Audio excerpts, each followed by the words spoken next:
There's an old philosopher that once said that we never see the world as it is. We always see the world as we are. And that is also an understanding that a lot of my patients have come to, independently of each other, of course. So what does that really mean, and what are the lessons here or insights that we can glean about relationships? The first insight here is to understand that we will look for things that have more weight for us. In other words, the things that are more important to us, the things that give us a more emotional reaction or create a bigger emotional reaction in us, the things that touch us more, the things that have more meaning for us according to what we think is true, according to what we believe about our story, or whatever that is. Those are the things that we'll constantly look for. But that doesn't mean that other things don't exist. It just means that we're looking for a specific thing, and therefore we can miss some true things that are right in front of our face.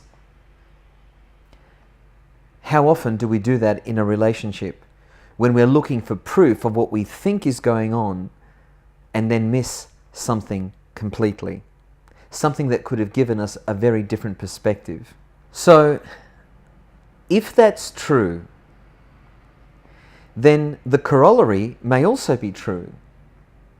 What if we chose to see in others the things that make them blameless and innocent? What if we chose to add meaning to the things that made someone else better in our eyes than they currently are? And why would we do that? Well, here's the insight that comes from some of my patients. When you do that, even if you're working against yourself emotionally in that moment, the wonderful thing that starts to happen is that you start to see the innocence and the blamelessness in yourself.